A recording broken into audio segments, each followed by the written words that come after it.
Hey guys, it's Kevin again, and if you guys know, hey guys, it's Kevin again, and obviously, as you guys can tell, I have been very behind on TV reviews. I've only really had time to watch some movies, and like I said, it's just because college has been really crazy. I've had papers due, I've had, midterms, I've had, to set up for classes next semester. It's been a crazy time. I really haven't had time, guys, and, I told myself this week is going to be my catch-up week. I'm going to catch up on things, and that's exactly what I'm going to be doing here. And of course, in this video, it's going to be for The Flash, Season 4, Episodes 3 through 5, and we're going to get into that right now.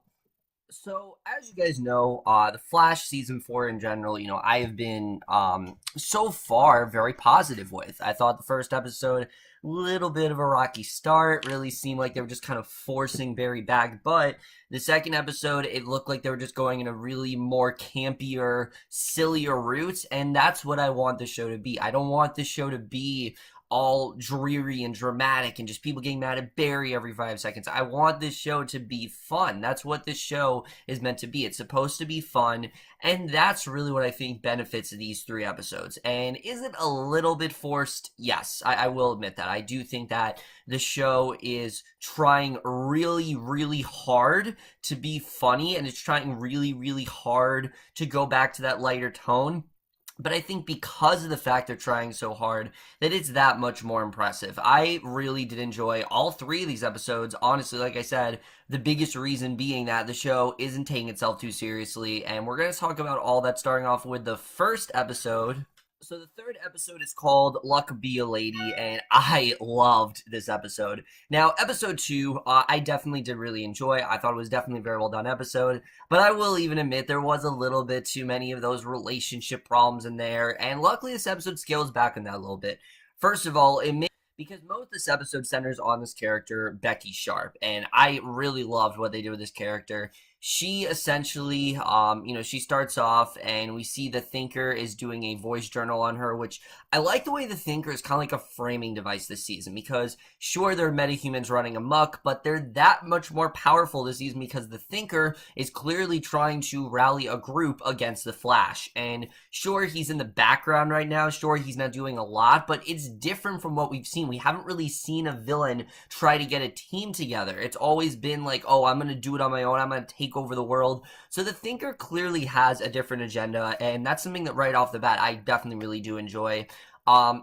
But Becky's a character where she goes home, discovers her boyfriend's cheating on her, and she is a blackjack dealer, and she spills her drink on a consumer. She fires and figures that, she's just jinxed it, but it turns out her car has actually been clubbed. She just misses her bus, so she's just having a ton of bad luck, and the bus stops her. People on board glance at her. Ramsey is actually one of them, and I thought it was cool that we saw Ramsey again from episode 2, because usually we see these characters once, but no, it's clear that they are going to have a bit of a bigger impact moving forward. There's a flash of light outside that actually envelopes the bus, and it turns out that Becky does in fact have powers. Basically, she can now do what she can to make things go her way, especially when it comes to the casino. She can rig it so that way she always wins. She can rig it so, she can give herself as good luck as possible. And we get this great scene where she's walking through the bank, there are accidents happening all around her,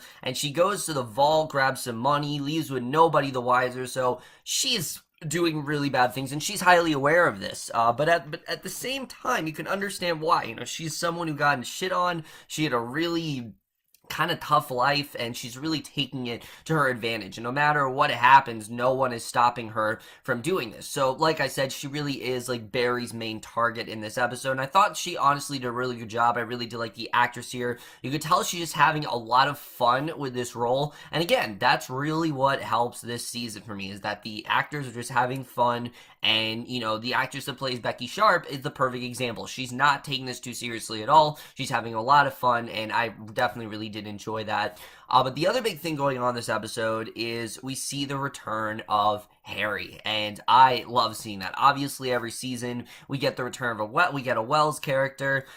Up to this point, it's been a different Wells character, but I like the fact that they're sticking with Harry because, while HR was good, when it really does come down to it, he was kind of pointless. I mean, the only reason he was there was to save Iris from her impending death. It seems like that's the only reason why they brought him on. Yes, he was fun to watch. Harry, on the other hand, he has stuff to do in season 2, but they really did delegate him to the background. It seems like this season they're really concentrating more on Harry, and I really enjoy that. I like that they've stuck with this choice. I like that we're focusing on Harry's, bonding with Cisco. I mean, all that stuff I definitely really do enjoy. And Wally immediately thinks that because Harry's back, Jesse's going to be back as well. However, he's very adamant that Jesse isn't coming back, and we don't really know what's going on there. We eventually find out it's because these two are really not on good terms right now. They've been fighting. Jesse's on her own. Now, I am more than confident that we're going to see Jessie again. The actress is way too good for them to drop her completely. So I do think we're eventually going to see her again. It's just going to be not for a long time that we see her. And I'm not too upset. Wally and Jesse's relationship was honestly really forced and very fast-paced. So I would not be surprised, if we do see her again this season. I think that definitely is going to happen. But like I said, most of the episode is them trying to identify Becky. It turns out the last 3 years she's lived in Central City. She's had a number of accidents and robberies, and basically they do what they can to scan the dark matter and try to track her down, and that's kind of what they're doing within this episode.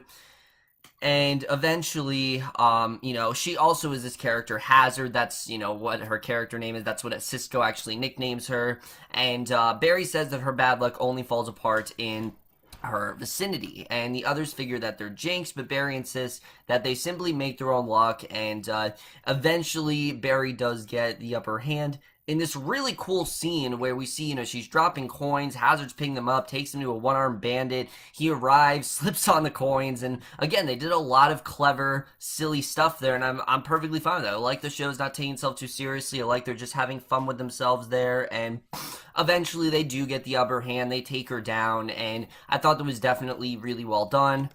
Now, meanwhile, while this is going on, we also focus on Iris, and she and Barry, they're in the middle of planning their wedding. They're trying to get a really good venue, and I like this. I like that we're focusing more on them because it's not just Iris and Barry, they're moping around. Iris is just sitting on the couch. No, she actually is up and moving, and I like that. She calls Barry to a church. When he arrives, she says that they're getting married there right away, and she figures that with all the bad luck that they've had, they better marry while they can. So it is getting them to move up the wedding. They really want to get married as soon as possible, and the funeral leaves. Iris takes Barry up to the altar. They ask the priest to marry them. The priest asks for a moment to reset the altar, and he breaks into this coughing fit due to his cinnamon allergies. So these two are definitely not getting married in this episode, and we already knew they weren't going to. That's the one thing that did hurt this episode for me, is that we know these two aren't going to get married. They've already announced Crisis on Earth X. That's when they're going to get married. That's what the whole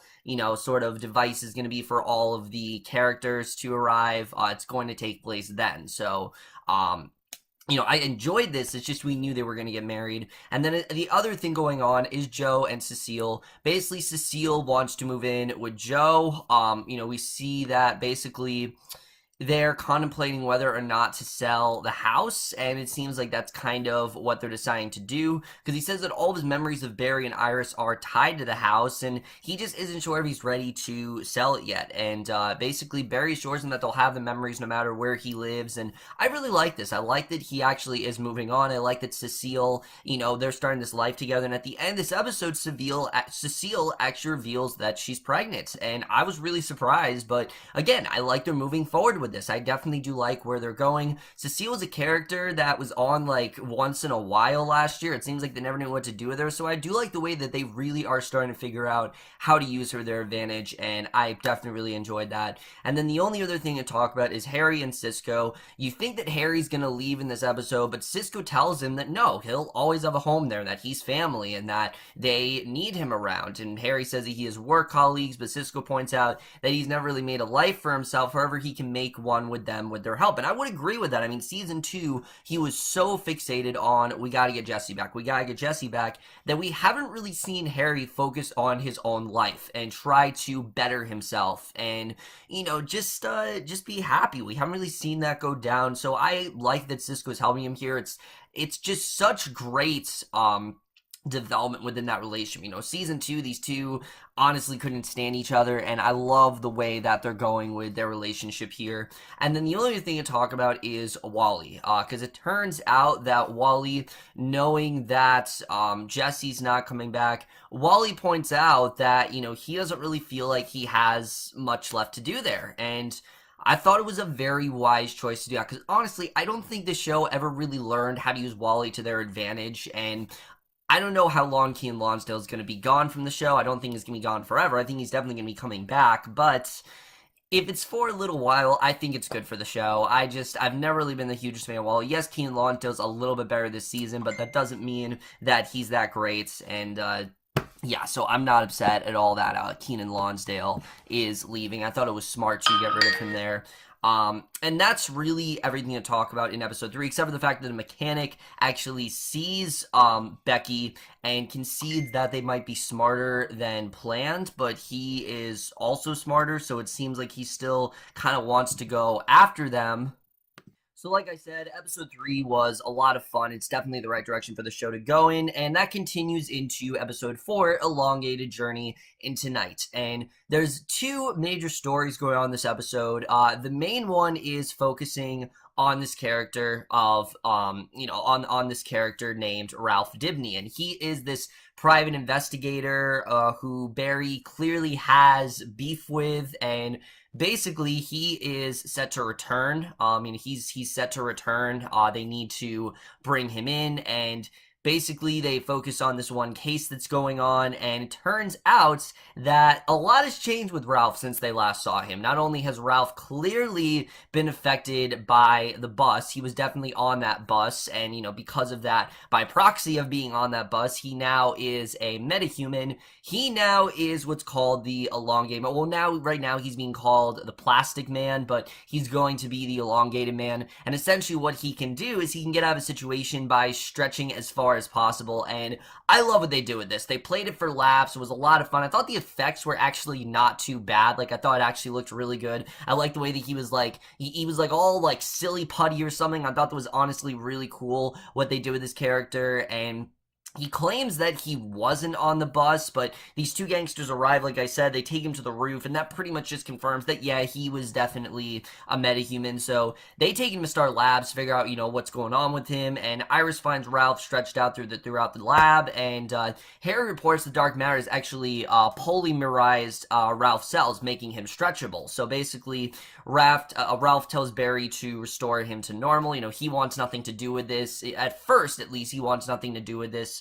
Eventually, though, this does lead the two to kind of start working together, and I really like this. It's clear they're trying to replace Julian with Ralph. The difference is that unlike Julian, Ralph is actually a lot of fun, and Ralph is actually a character. Julian he was just kind of in the background. He was, they never really figured out, I think, what to do with him. Ralph seems like a much more well-established character to me. I like the way that they are using his sort of douchebaggery, because definitely he is a bit of a douchebag at some points, and yes, definitely he is a bit of a hard ass, but they're using it to their advantage because they're having a lot of fun with this role. It's clear that Hardly Sawyer is having a lot of fun, and I definitely enjoyed seeing that. I liked seeing Hardly Sawyer in this role. I thought he honestly did a really good job throughout this episode. Iris and Barry actually end up breaking into his office. They discover that someone has tossed the place because they know that someone definitely is after him. So it turns out he was actually the lead detective on one of these cases, and they found a knife with the husband's fingerprints on the weapon to kill a woman, and it turns out that Ralph actually planted the knife and lied about it under oath and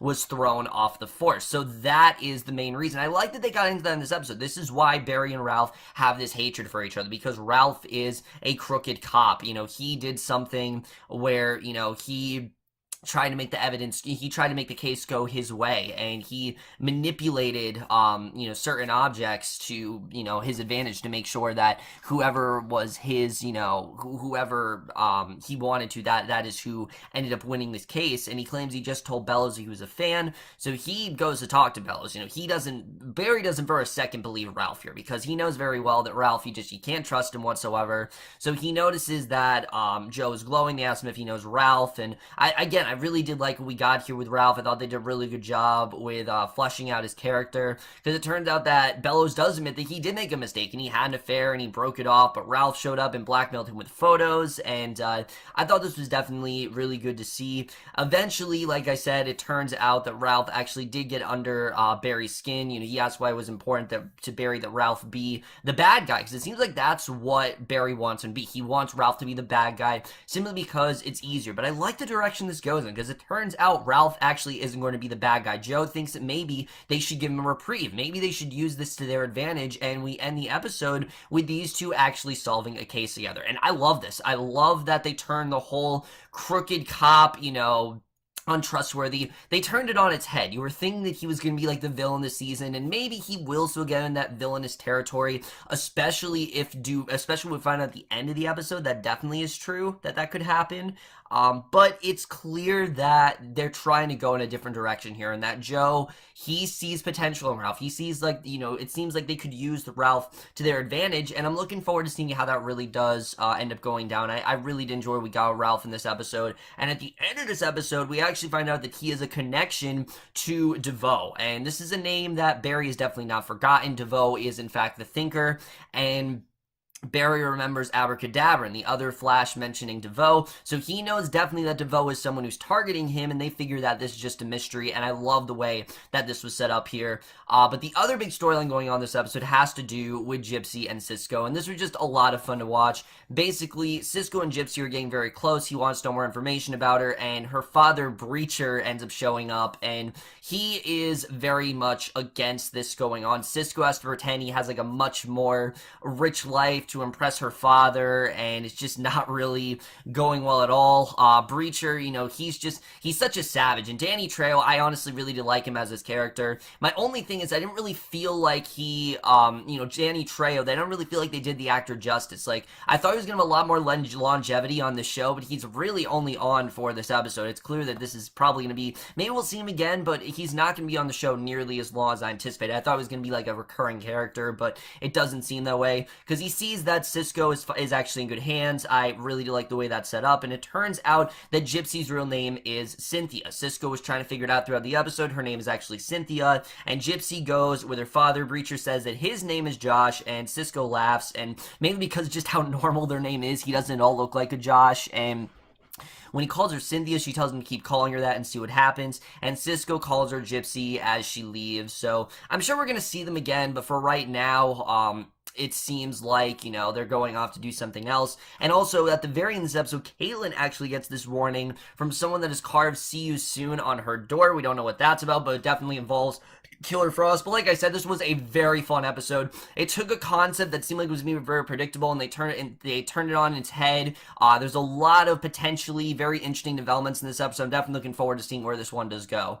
So for me, while the fourth episode was the strongest of the three, the most interesting of the three is the most recent one, that being Girls' Night Out, because it does something that I don't think we've seen a Flash episode do. It's a completely Flashless episode. Now, that does not mean Barry's not in it. Barry is very much in this episode, but instead of Barry solving cases, it actually is given to the women in the show, which I actually like seeing. You know, Keiynan, Felicity, Iris, Felicity shows up in this episode, Cecile, her daughter Joni, they are actually the main focus of this episode. They're having, like, you know, the whole, like, bridal shower for Iris. They're having, like I said, a girls' night out, and I really enjoyed seeing this. I like seeing them change things up a little bit here, and most of this episode focuses on Keiynan and her kind of still having the ability to transform into Killer Frost, and I really did like what they did with that, because at first things seem to be going fine. They're sharing a toast to Iris and everything, and Keiynan drinks Cecile's champagne and sees Norvolk come in. And if you remember, Norvolk is the guy who she was working for when she was a bartender, and Felicity immediately assumes that he's a stripper. Norvolk tells Keiynan that Amunet wants her, that Amunet Black wants her, and she refuses to go with him. Norvolk lets his eye fall out, and a tentacle go grow in its place. So we know very well that Norvok is definitely not human. He definitely is some sort of entity, and Felicity and Iris hit him, and Keiynan immediately transforms into Killer Frost. And essentially what this episode is Amunet is trying to use Killer Frost and, get her in a more villainous intent. And we see that that is something that Frost has done a lot. Frost assumes that she has to be evil, that she can't balance it in any way, and I thought it was interesting to see. I like seeing Amunet really manipulate her, and I thought Katie Sackhoff did a really good job here. I haven't really seen Katie Sackhoff use an accent, so I thought it was really cool to see her here. And basically, she talks about this guy called a Weeper, and she says that love is in the air. She kicks Weeper, takes a bit of a glowing tear from his eye, and I really did enjoy what they did with Amunet in this episode. I thought she was honestly a lot of fun to watch. Killer Frost is warning that Amunet is just too powerful, but Iris figures that they should just release Weeper, and that'd be the end of it. And she has Cecile gather information on Amunet and tells Felicity to pull up blueprints on the club. And again, we have Team Flash, but it's different here. Iris is the one running the show, and I like this. I know a lot of people are not a fan of Candice Patton, but this is what Iris needs to be doing. We need to be getting more arcs like this. And again, it just really shows how much the show is improving. The biggest problem last season that Iris didn't feel like a character. Now, not only is she feeling like a character, but she actually is like the major point of the story. And I honestly really did enjoy seeing that. Ultimately, what ends up happening is Iris basically tells, Caitlin that she can be both. She can find a way to harness both Frost and Caitlin. That is who she is. And I thought that was honestly really well done. And basically it ends with her telling Caitlin that she wants her to be her maid of honor. And I really enjoyed seeing that. I thought that was a very powerful scene. And again, these two haven't really shared a ton of screen time together. So I really like what we got from Caitlin and Iris here. I really love that Iris is pretty much an official part of Team Flash at this point. And again, this is definitely the direction they need to be taking this character in. As far as things go with the Barry side of things, that is a little bit more silly, because Barry in this episode, him and Ralph, Cisco and Harry and Joe, they all are pretty much at this, party for Barry, and Barry ends up getting really drunk, and it was a lot of fun to watch. We haven't really seen this side of Barry before.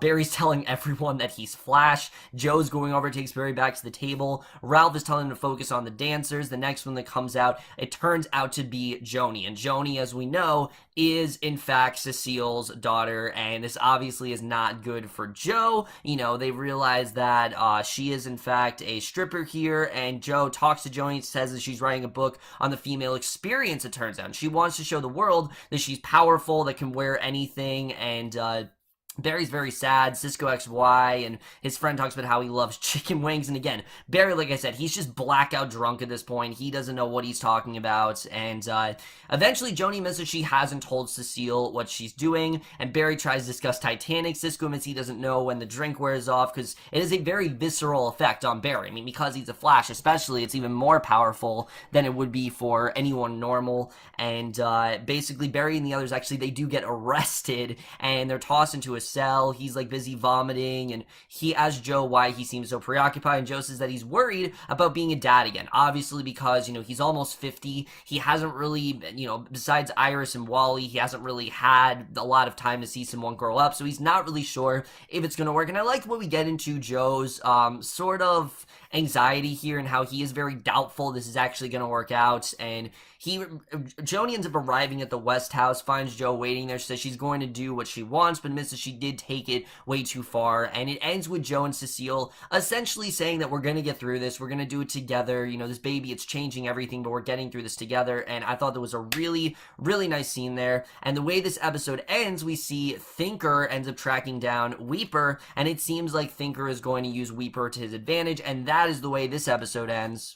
So, like I said, guys, I thought all three of these episodes were honestly really well done, and the thing that I think was the one constant in all of them is that, again, they're not taking the show too seriously. They're taking it in a much more comedic direction, and I am definitely all for it. And it doesn't feel completely forced. Yes, some of it might feel a little bit forced, but for me, I think it makes sense to do that, especially Considering the type of narrative that they had last season, it was so dark and depressing. It makes sense to go in this direction, and I definitely really do love that.